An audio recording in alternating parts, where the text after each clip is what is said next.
Party office का आज inauguration party उम्मीदवार श्रीमती नैना चौटाला जी के समर्थन के अंदर आज सभी मुख्य कार्यकर्ता साथियों ने आकर आसी का आगे का चुनाव संभालने की जिम्मेवारी भी संभाली है।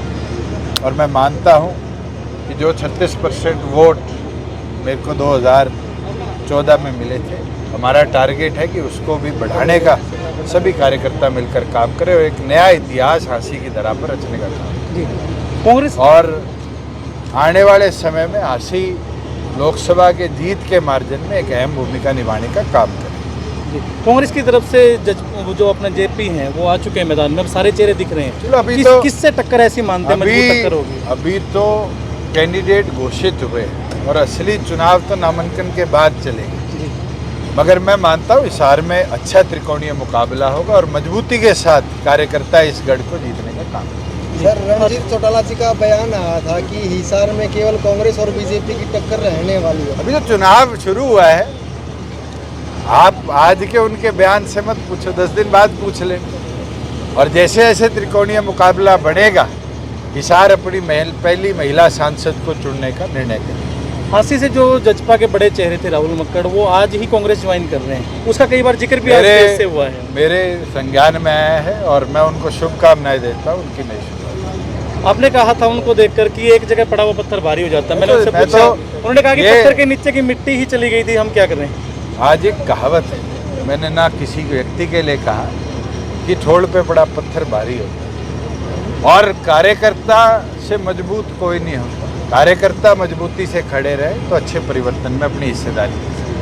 आज भाजपा जो है वो आदमपुर में रैली कर रही है, क्या बिश्नोई परिवार को वो मनाने में कामयाब हो गए? भाजपा का इंटरनल इशू है।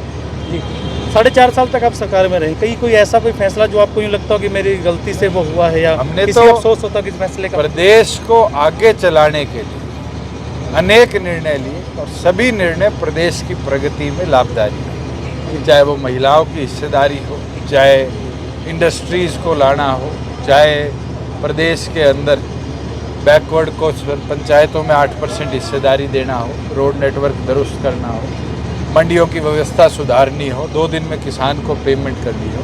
मुझे लगता है प्रत्येक वर्ग के लिए हमने निर्णय करे और प्रत्येक वर्ग को वो निर्णयों का लाभ है। इन्हीं परियोजनाओं का जो पूरा श्रेय वो बीजेपी भी लेती है, वो स्टेज से बोलती है। सांझी सरकार जब चलेगी, कौन ये निर्णय करवा पाता है, जनता उसको श्रेय देगी। कैसे निर्णय हुए हैं तो जनता ने जनमत से तय कर। इनेलो से दोबारा मिलाप हो सकता है? बिल्कुल। भाजपा से हो सकता है गठबंधन दोबारा? मैं बिल्कुल नहीं।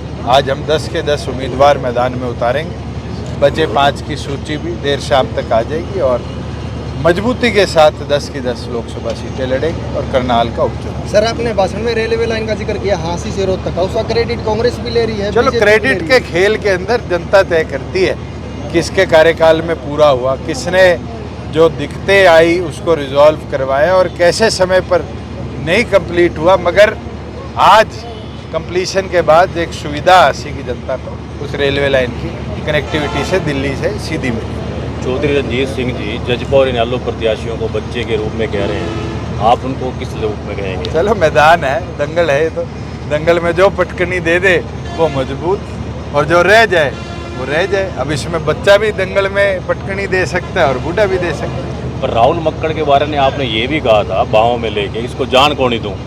चलो, मैं तो शुभकामनाएं देता हूँ, उनकी इच्छा क्या रही है इस पर तो वो टिप्पणी कर पाएंगे। वैसे राजनीति में ये एक अच्छा प्रचलन हो गया है, अब सभी शुभकामनाएं दे रहे हैं एक दूसरे को। कम से कम राजनीति के अंदर आज के दिन संगठन कार्यकर्ताओं से चलता है, नेता तो आते जाते रहते हैं। चौधरी देवीलाल जी सरकार लेके चंडीगढ़ पहुंचे और तपासे जी ने भजनलाल जी को शपथ दिला दी, और जब तक सेशन नहीं बुलाया, जब तक सारे विधायक नहीं भागे, तो वो भी परिस्थितियां थी और आज की भी परिस्थितियां हैं। आगे क्या होगा ये तो विधानसभा में और आपको बदलाव दिखेंगे, पता नहीं कौन वापिस आएगा और कौन सा नया आएगा। ठीक है, जीत के प्रति कितने आश्वस्त हैं? हम आश्वस्त हैं, हिसार को मजबूती